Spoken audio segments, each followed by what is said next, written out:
এই দিনটা কী বার এবং কত তারিখ ছিল কিছুই মনে নেই। তবে রোজার ১ সপ্তাহ আগে আমার বোন ঢাকা থেকে এসেছিল, তখনের ভিডিও ক্লিপ ছিল এগুলো। আসসালামু আলাইকুম, আশা করছি আপনারা সবাই ভালো আছেন। আলহামদুলিল্লাহ আমরাও সবাই ভালো আছি। চলে আসলাম আরও একটি ডেইলি সিম্পল লাইফ ব্লগ নিয়ে। আশা করছি আজকের ব্লগটা আপনাদের কাছে ভালো লাগবে। আমার বোনের 2 ছেলে আর আমার 2 ছেলে, এই 4 ভাই মিলে গতকাল বিকেলটা জেলা স্কুলের মাঠে ক্রিকেট খেলেই কাটিয়েছে। ভাবলাম আজকে বিকেলে ওদেরকে কোথাও ঘুরতে নিয়ে যাই। তো আমাদের বরিশাল শহরটা এত ছোট, আর এত ছোট শহরে বাচ্চাদের ঘোরার মতো বা বাচ্চাদের খেলাধুলা করার মতো সেরকম জায়গা কমই আছে। ঘুরতে যাওয়ার মতো বাচ্চাদের খেলাধুলার মতো তো আছে প্ল্যানেট ওয়ার্ল্ড আর ব্লেস পার্ক।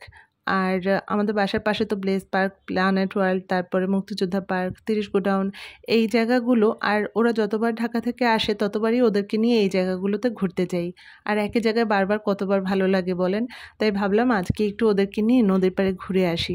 খাওয়া দাওয়া শেষ করে 4টার সময় বাসা থেকে আমরা বের হয়েছি। এখানে আসতে আসতে আধা ঘন্টা 35 মিনিট সময় লেগেছে। আমরা এসেছি শায়েস্তাবাদ ব্রিজের উপর। শায়েস্তাবাদ ব্রিজের একটু সামনে মাটির সাজ নামে একটা রেস্টুরেন্ট হয়েছে। একটা না, মাটির সাজের অপোজিটে আরও একটা রেস্টুরেন্ট আছে, ওটার নামটা ঠিক জানি না। আর এই মাটির সাজ রেস্টুরেন্টটা একসময় খুব নাম ছিল। আর জুলাইয়ের আন্দোলনের পর থেকে এখন কোনো রেস্টুরেন্টেই তেমন একটা মানুষজন দেখা যায় না।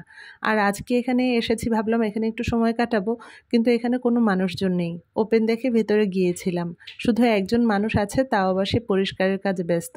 তাই সেখানে আর আমরা থাকলাম না। তো সেখান থেকে আমরা বের হয়ে চলে আসলাম ভাঙ্গার পাড় এই কাঁটা চামচ রেস্টুরেন্টের এই দিকটায়। তো এই দিকটাতে আবার মানুষজন থাকে বিকেলবেলা প্রচুর। আজকে মনে হয় কপালটাই খারাপ, পার্কে না গিয়ে নদীর পাড়ে আসলাম। ভাবলাম একটু বাতাস হবে, নদীর ঢেউ থাকবে, ভালো লাগবে। কিন্তু এখানে আসার পরে কোথাও তো বাতাস নেই, একদম চারিদিকে থমথমে একটা ভাব। আর নদীতে একটু ঢেউও নেই, নদীটা একদম শান্ত হয়ে আছে। আর নদীর সামনেই দেখলাম একটু চরও পড়েছে। বাচ্চারা একটু বোর ফিল করছিল, ওদের মনে হচ্ছিল যে ওরা বাসায় থাকলেই মনে হয় বেশি মজা করতে পারতো। কারণ বাসায় ওরা খেলাধুলা করতো, নয়তো আমাদের বাসার নিচে একটু ক্রিকেট খেলতে পারতো, একটু ছুটোছুটি করতে পারতো। এখানে তো আর সেটা করতে পারছে না। এখানে আসার পর প্রথম রেস্টুরেন্টের নামই হচ্ছে কাঁটা চামচ। কাঁটা চামচে একটু সামনে আগালেই নতুন নতুন অনেকগুলো রেস্টুরেন্ট হয়েছে। কাঁটা চামচে বেশ কয়েকবার এসেছি, সেখানে খাওয়া দাওয়াও করেছি, তবে এই পাশটাতে কখনো আসা হয়নি। একবার আসতে চেয়েছিলাম, একটু সামনে আগানোর পরে দেখি জোয়ারের পানিতে রাস্তাটা একদম ভরা ছিল, তাই আর সামনে আগানোর সাহস পাইনি। বন্ধের দিনগুলোতে বা ঈদ কোরবানির সময় তো এখানে প্রচুর মানুষজন হয়। তখন দেখা যায় যে শহরের কোলাহল ছেড়ে প্রিয়জনদের নিয়ে সবাই এই নদীর পাড়ে চলে আসে। আর সেই সময়টাতে এত মানুষজন হয় যে হাঁটার মতো জায়গা থাকে না। রেস্টুরেন্টগুলোতেও প্রচুর ভিড় হয়। তো আজকে কাঁটা চামচের একটু সামনে আগানোর পরেই শখের হাড়ি নামে একটা রেস্টুরেন্ট আছে, সেখানে আমরা এসে বসলাম। আর এখানে নতুন নতুন যে রেস্টুরেন্টগুলো হয়েছে, প্রত্যেকটা রেস্টুরেন্টের সামনেই দেখলাম একটা করে দোলনা আছে। দোলনাগুলো রাখাতে ভালো হয়েছে, কারণ বাচ্চা যদি আসে সেই দোলনায় গিয়ে যদি বসে সেখান থেকে আর উঠতে চায় না। তো বড়দেরও বাধ্য হয়ে দেখা যায় যে সেই রেস্টুরেন্টেই ঢুকতে হয়, কারণ বাচ্চাদেরকে তো আর দোলনা থেকে ওঠানো যায় না। তো আমার বোনের ছেলে আর আমার ছেলে, 2 ছেলে তো সেই দোলনা থেকে উঠবেই না। কি আর করা, রেস্টুরেন্টের সামনে সুন্দর বসার জায়গা আছে, আমরা সবাই এসে এখানে বসলাম। এখন যদি নদীতে ঢেউ আর বাতাস থাকতো আরও অনেক বেশি ভালো লাগতো। তো আপনাদের ভাই এরপর জিজ্ঞেস করলো যে আমরা কিছু খাবো কি না। আপনাদের ভাইয়া আবার কফি খাবে, তো আপনাদের ভাইয়া আর আমার বোনের হাজব্যান্ড কফি খাবে, আর বাচ্চারা সবাই মিল্কশেক খেতে চাইলো, তাই অর্ডার করলো আপনাদের ভাইয়া। আমি বললাম আমার জন্য কিছু অর্ডার করো না, কারণ আমি কিছু খাবো না। আমার 2 ছেলে, আমি, আপনাদের ভাইয়া, আমার বোনের 2 ছেলে আর আমার বোনের হাজব্যান্ড, আমরাই শুধুই এখানে এসেছি। আমার বোনের শরীরটা ভালো নেই, তারপরও আপনাদের ভাইয়া তাকে অনেক জোরাজুরি করলো যে আপা চলেন আমরা সবাই একসঙ্গে ঘুরে আসি, বাইরে গেলে ভালো লাগবে। কিন্তু ওর মাথা এত ব্যথা, ও বলল যে না, আমি যদি বাসায় একটু ঘুমাই তাহলে আমার মাথা ব্যথাটা কমবে, আমার ভালো লাগবে। তাই আর জোরাজুরি করলাম না। ও বাসায় আছে, আর আমরা তো বাচ্চাদেরকে নিয়ে সবাই চলে এসেছি এখানে। ভালো একটা সময় এসেছে ওরা।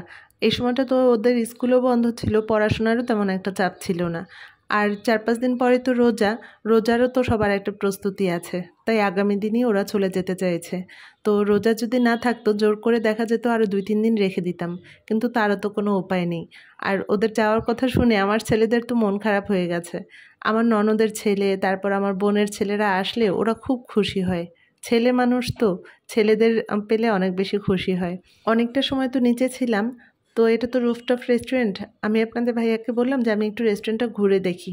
আমার দেখা দেখি আমার ছেলেরাও সাথে চলে আসলো। নিচে রেস্টুরেন্টের ভেতরটাও খুব সুন্দর করে সাজানো, আর এই রুফটপটাও খুব সুন্দর করে সাজানো। জায়গায় জায়গায় টেবিল চেয়ার দিয়ে একদম গোছানো আছে। তো এখানে আমরা কিছু সময় বসলাম। আর কি ভালো লাগছে দেখেন, রুফটপের উপর থেকে নদীটা কত সুন্দর দেখা যাচ্ছে, বিশাল নদী সামনে। আর এখানে বসে বসে চা খেতে খুবই ভালো লাগবে। আমার মনে হয় না যে সাথে যদি কোনো মানুষ না থাকে তবুও কেউ বোরিং ফিল করবে। সুন্দর সময় কাটানোর মতো একটা জায়গা। মাগরিবের সময় হয়ে গেছে, আপনাদের ভাইয়ারা এখান থেকে নামাজটা আদায় করে নেবে। নামাজ পড়া হয়ে গেলেই আমরা এখান থেকে রওনা হব। আচ্ছা, অনেক তো গল্প করলাম, একটা কাজের কথা বলি আসেন। কারা কারা এখন পর্যন্ত আমার ইউটিউব চ্যানেলটা সাবস্ক্রাইব করেননি বলেন তো? যারা এখন পর্যন্ত আমার ইউটিউব চ্যানেলটা সাবস্ক্রাইব করেননি, আপনারা চাইলে কিন্তু আমার ইউটিউব চ্যানেল থেকে আমার ভিডিওগুলো দেখতে পারেন। তার জন্য আমার চ্যানেলটা সাবস্ক্রাইব করে নিতে হবে। তাহলে আমি যখনই কোনো ভিডিও দিব আপনাদের কাছে সঙ্গে সঙ্গে নোটিফিকেশন চলে যাবে। আর যারা নিয়মিত আমার ফেসবুক পেজ থেকে ভিডিওগুলো দেখেন, আপনারা চাইলে আমার পেজটা ফলো দিয়ে রাখতে পারেন। তাহলে আমি যখনই ভিডিও দেব সবার আগে আপনার কাছে নোটিফিকেশন যাবে এবং সবার আগে আপনি আমার ভিডিওটি দেখতে পারবেন। তো এখন আমরা বাসায় চলে যাচ্ছি। আজকে তাহলে এখানেই রাখছি। সবাই ভালো থাকবেন। খোদা হাফেজ।